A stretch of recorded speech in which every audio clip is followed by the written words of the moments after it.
Let's just start by you introducing yourself, like uh, your full name and also your position and your company.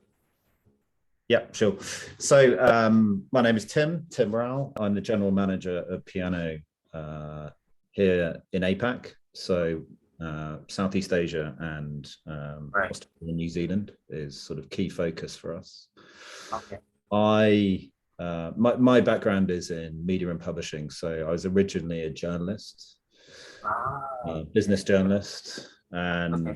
and I sort of transitioned into management roles within media in the UK, and ended up sort of working in a product role really before product existed in media. So being that the role that linked together the editorial side of the business, the commercial side of the business, and the technology side of the business. Right.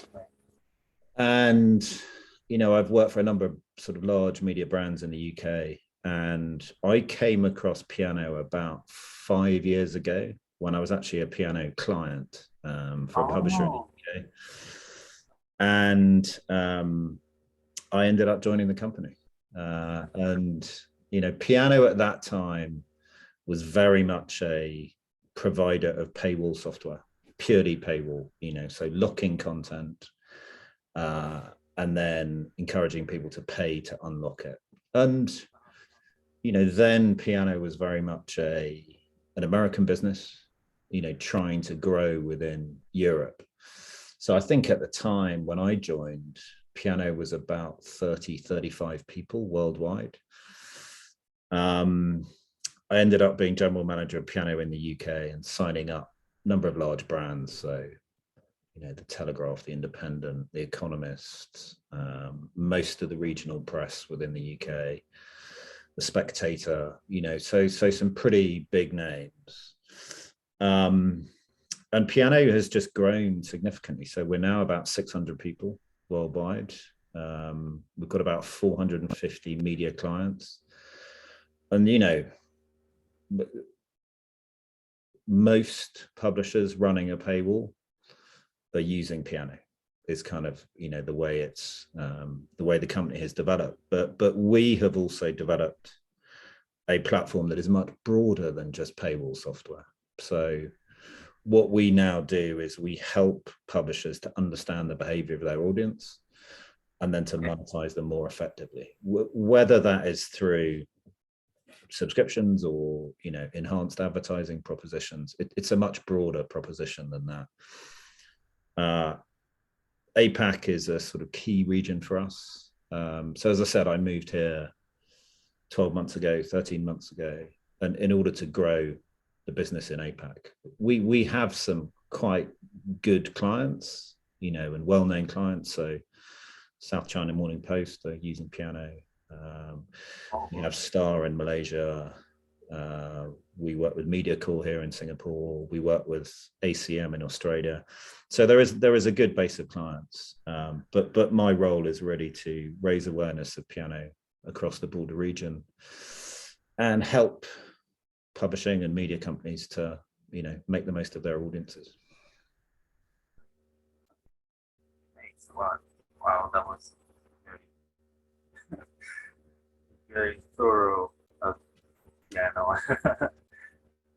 So, as you were talking about media right now, um, media is going into the era of digitalization, as especially right now in the pandemic era. What do you think about it? About media going forward to digital media instead of the print media? Terrible feedback on the line. Can you hear it? Oh, I'm sorry. Yeah. Can you hear me now? I can hear you, but there's a sort of terrible buzz. Oh, yeah. Probably, yeah, it's kind of static right now. Okay, so We what try do and you log in again because it's very loud. Okay, hold on, let me adjust. Is it better now? No. No? I don't know what's wrong with my microphone suddenly. That's a bit better. That's Okay, much better. That's all clear now. okay, okay. All right. So, Um, so yeah, hmm, I mean, I think the transition to digital has been happening certainly in media for the last 10 years. And, you know, my background working in national newspapers, you know, I think 10 years ago, everyone was predicting the end of print and a desperate need to move into digital.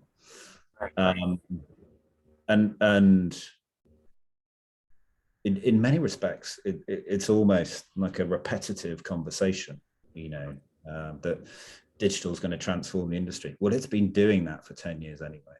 And I think practices have changed, approaches to journalism have changed, investment in technology and product has been maintained every year. There's always been a bit of a risk that media companies have lurched from the latest great idea to the next great idea. And I suppose our view at Piano is actually the most important thing is to understand the audience you are going after and the way in which you're Right. going to generate revenue from them. And the biggest change we see is that the idea of content being free has shifted dramatically. There has been a great nervousness about charging for content. And I think in that respect, Southeast Asia is probably a little bit behind the rest of the world. So if I think of it in waves, you know, the debates that are happening now in Southeast Asia, you know, for example, you know, I've spoken to clients in Indonesia and Malaysia and the Philippines over the past 6 months. And each of them has said, we're just not sure whether a subscription model is going to work with our audience. We don't think that a subscription model, you know, is going to work for our audience because I don't think there's a willingness to pay. And what's interesting is those exact same debates were happening in Europe maybe 3 or 4 years ago, maybe 2-3 years ago in Europe, and possibly 4 years ago in America. And it's a bit like a wave has come across the world. And it's one of the key reasons I was so keen to move out to Singapore was that I felt that that wave was going to happen here. What we've seen, and I suppose this is behind this kind of growth of our business, is actually every time someone has said, I don't think our audience are going to pay, or people in our country are not going to pay for content, it's disproved once someone has launched a subscription model for some, you know, for content that is valuable, content that is well written. And it's why we now see media companies around the world, you know, generating pretty substantial revenue streams from subscriptions. And so I think part of our argument now is, you know, now is exactly the right time to try and build a subscription model. But the crucial thing to understand, it isn't necessarily an either or approach. And I think people fall into this trap of going, well, we currently have a free model where we're generating revenue from advertising. And are we going to switch now to a subscription model where we're making money from subscriptions and locking content? And our view is actually there's a combination of the two that's possible. And, you know, it's, you know, I'm trying to think of the right phrase here, but, you know, you can run a modern media business now by focusing on both higher value advertising, more valuable segments of users, and the ability to market those segments to advertisers, plus also charging people for access. And, you know, we see the successful media companies now that are transforming as those who are able to take that approach. So, you know, the debate, like, probably Indonesia right now, it's like medias, they don't want to have this subscription-based concept because they think that they can also have revenues from banner ads. And how, what is your opinion on that? Subscription and also banner ads.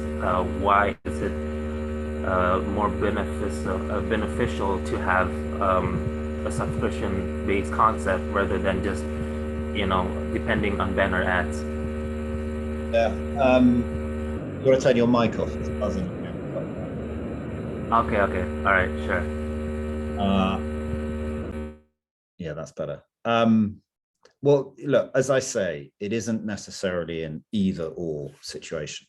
If you take somewhere like Indonesia, there are issues that are particular to Indonesia. So there are concerns in Indonesia about willingness to pay based on the ability to pay.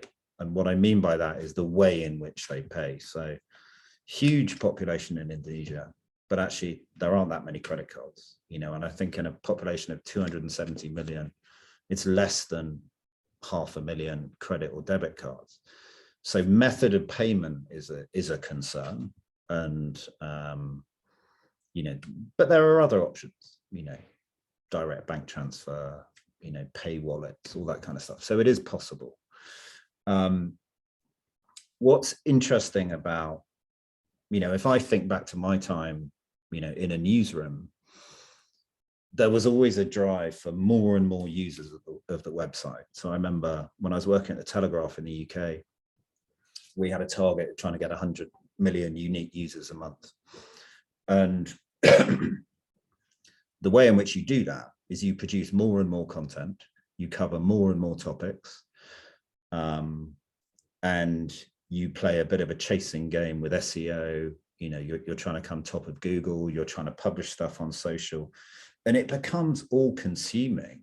And it's arguable that it results in a newspaper or a media company trying to cover every topic, the quality declines. And, and actually that leads to a situation in which the audience becomes a bit more disloyal because they don't really value the content as much. They also see the same content on every single website that they go to because everyone is trying to cover the same things. And to our view is that it actually devalues the publishing brand and moves that brand further away from their audience and the relationship they had. So one of the strengths we have is with so many media companies on our platform, we can see all the data about them. So what we do is we benchmark clients and we run analysis of the audience. What we can tell publishers is for on average across all of our client sites, roughly 10 to 12% of their audience generates about 80% of the page views. So actually that 10% is the most important group and the only group you should really worry about. And they are the people who come back every day, who, they type in the web address every day, they know exactly where they're going to, or they bookmarked it, so in other words, they're visiting frequently and they're reading a lot of stories.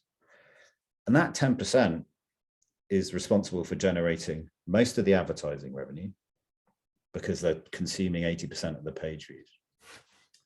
And you should think about what it is that they want, in order to keep them, because they clearly value what you do. And that's why subscription models are arguably a lot easier for that group, because if they clearly appreciate what you do. And if you are able to charge them for access and provide them with a better service and perhaps remove some of the intrusive ads that they're seeing on the site, then arguably you deepen their loyalty towards the service. And that doesn't mean you need to lock out that 90% of users who are consuming less page views, it actually means they can continue to use the site. So let me explain what I mean. Most successful reader revenue model publishers now have a sort of concept of either a freemium model, i.e. some content is free and some is paid for, or they have some kind of meter height, i.e. a user can they can read 5 free page views a month, and after that they have to pay. The reality is most users of websites don't go anywhere near consuming 5 page views per month. So you can continue to make advertising revenue from them, but the ones who do consume more than that, they're your loyal readers, and they're quite happy to pay. So there is a very sensible route through the middle here, that whereby you can continue to drive the volume of page views, but you can charge people who value what you produce. Okay, wow. That's very educative for me, especially. Um, so piano is like a paywall, right? Uh, of course, there are other paywalls in right now that is probably have the same idea, same concept, but how do you think piano is different from any other paywalls that make it stand out than the others? So what makes us different is that we're actually not just a paywall company. So and define paywall as blocking readers from seeing certain content, unless they've paid. What we actually do is much broader. So, and paywalls are just part of it. So in marketing speak, we have a digital experience cloud that helps organizations understand their audience, through data that they collect, and then use that data to influence their behavior. In practical terms, we have a platform that enables publishers to segment their audience, so understand their audience, put them into clear groupings, and that's very sophisticated. So we have a full DMP that enables you to break up your audience based on their consumption or their territory or their subscription status, being able to target churned users, being able to target users based on the number of page views they've had, very sophisticated segmentation that is available straight out of the box. And that's the start point. What we then do is enable you to present messaging to those users. So the most important thing in a sort of reader revenue model environment is targeting a user with the right message at the right time. And what I mean by that is, at the point when they are most likely to convert. So we have built into the platform a number of propensity models that are, again, available straight out of the box. So, a user who is exhibiting behavior that looks the same as someone who has just converted, in other words, they obviously have a high propensity to convert. So you are able to target them with a message possibly earlier than you normally would. And clearly computers and algorithms and artificial intelligence is way better at tracking users' behavior than humans sitting at a computer.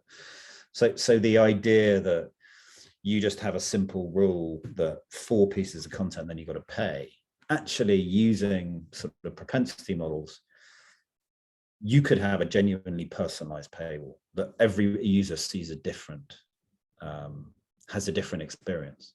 So you might get interrupted way earlier than someone else in your journey on the site, simply because you look very much like someone who's converted and based on your behavior. So that could be the intensity of reading, the amount of time you spend on a page, the type of content you're reading. These are all indicators that flow through to indicating you have a propensity to pay. So we think we're pretty unique in that respect, that we offer that capability. And no other paywall company has anything like it. In addition to that, we understand the value of content and the importance of a publisher building engagement and loyalty. So we have a content recommendations engine that enables you to present stories to users that they are more likely to read based on previous consumption habits. In other words, keeping someone on the site, suggesting stories to them they'd like to read. Same applies to, we have an email product that follows the same kind of principles. So you can automate the creation of editorial newsletters, and they can then be sent to users. You can strip out stories from the email that individual user has already read. You can recommend stories that they're more likely to read based on previous consumption. And you can also send it at a time of day that is completely personalized to that user, and send it at a time of day that they're most likely to open it based on previous open rates. So all of this is designed, to help build up loyalty and keep that user's relationship with the site, fresh, and keep their engagement high. Obviously, from a subscription perspective, we also manage the subscription. So unlike many other paywall companies, they simply pass off the management of subscription to a payment provider. So Stripe might manage the subscription, or PayPal might manage it. We actually manage the subscription. We still work with payment providers, but it enables you to do very sophisticated things with those subscriptions. So offering particular trial packages, or offering upgrade paths or downgrade paths. We have a very sophisticated subscription management engine, which also includes full customer service capabilities. So the publisher can go in and identify any issues, refund users, understand if they've had any payment failures. So all of that, helps a publisher to maintain their knowledge of their audience.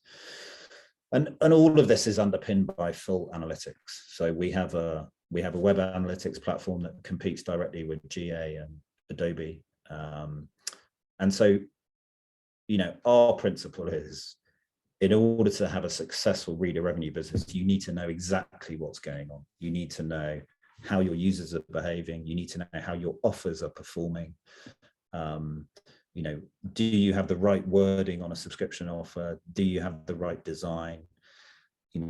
Understanding how split tests have worked and A/B testing has worked. So all of these things are designed to help you optimize how your business is performing.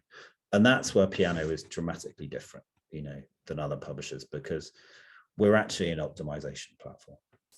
We have everything to enable you to run that business, but then we have everything to enable you to enhance it. And I think the other thing that we have that is unique is, with 450 media clients on our platform, we know more about this than any other company in the world. So, you could hire a, subscription expert from the New York Times to come and work for your business. All they're going to know is how the New York Times do it. We know how 450 media companies do it. We have all their data. We understand performance. We understand best practice. And we know what works and what doesn't work. And as a result, we do work with clients on a consultancy, strategic services basis, whereby they often outsource, their optimization to us. And so we effectively work as an outsourced subscriptions marketing team, because we know what works, and therefore we make recommendations and do it on that basis. So best practice spreads very quickly through Piano and down to our clients. Okay, so like you said, you're the one who is responsible for how do you say it? basically give the contents to the to the readers. And what I'm curious about is how can you do that? Like the personalization of contents for different readers like that. How do can you do that? Well, I mean, that's the power of the technology. So we have scripts running on client sites that understand the content. We analyze the content. We combine that understanding of the content with the behavior of the user. And really what that enables you to do is then to profile that individual user. And there are a number of sort of data sources we're relying on. One is clearly that user's behavior on the site. Secondly, full analysis of the text and the content on that site, so you can categorize the content. And also combining it with the data that we store in Piano as to how subscribers have behaved previously. And really what we are is a data platform that enables you then to view that data and then act on it. So you could argue Piano is a sort of activation platform. It actually enables someone who is non-technical to take actions on the site. And I suppose the way we think about ourselves is actually the most important thing is that media companies can just focus on what they're good at. And that is producing high quality content and marketing themselves. That, as a sort of end-to-end platform, we're reducing the sort of technology requirements that publishers have. We're reducing the integration that they need to do. And actually, we're reducing their costs of running a subscription business because we've done a lot of that heavy lifting already. I think that's why publishers like working with us, because we're simplifying the process. The way I think about it is you can put Piano in the hands of a, relatively junior marketing exec within your company, and they can get a campaign up and running. They can change an offer. They can test out a new approach. They can look at the results of it in real time, and they can understand the impact, within minutes. And that's so different to what was happening before, where, certainly in my experience in publishing, getting an offer change for a subscription on a website, you'd have to go to the development team. It might have to go into the next sprint. There's a 4-week delay or something else has been prioritized. And, with us, someone can go in and do that themselves. Oh, that's really interesting. Okay, so probably my last question for you. Maybe you have a message that you want to tell to, digital medias and publishing the people and their business in Southeast Asia, and why do you think that, subscription is very important for them, in this digital era? Yeah. So look, what we know is subscriptions are a proven way to diversify your revenue model and to provide a stable income stream that supplements advertising revenue. And, I think it can feel quite daunting, I think, for publishers in Southeast Asia to get started. They're looking at this going, I'm not sure it's going to work. I'm not sure our audience is going to like it. It's, it's too expensive. It's too much of a risk. And I think the most important thing, our view is, this is coming. You can see what's happened in the rest of the world. And the most important thing is to get started, because once you get started, you'll learn what works. Nobody starts a subscription business or a reader revenue business with exactly the right model. The way I think about it is, the question I'm asked most frequently is, Tim, what proportion of my audience am I going to convert to be a subscriber? And we can give some benchmarks, but the reality is we don't know. the publisher doesn't know. The only people who know are the audience. So you have to ask them. And the way to ask them is by launching and looking at their reaction to things, understanding what they value. And, you know, every subscription business starts small because it starts at zero. And you then understand over a period of time what works, what doesn't work, and how to maximize the revenue. And, you know, we've got countless case studies of clients who have started that process. And the thing that we know is those who are longer in the market with a reader revenue model are always the most successful, because they have learned, they have understood how their audience behaves. And, you know, I can't think of a single piano client, and we've now got 450, who has launched a subscription model and then stopped doing it. You know, the pandemic's had an interesting impact. So, you know, and I think, you know, if I think back to the beginning of the pandemic, because advertising fell, people weren't leaving the house. So obviously people weren't advertising as much. You know, and certainly in markets certainly in Western Europe, where newspapers, you know, print newspapers were still existing, actually you couldn't distribute them because no one was commuting. You know, people weren't really going to the shops. So it's accelerated this drive towards digital. It's not dissimilar in Southeast Asia. I think the impact that, you know, the pandemic has, I think it has accelerated the need to go digital more aggressively. And, you know, if I think about, you know, our experience, those publishers who were thinking about a subscription model went quickly at the beginning of the pandemic.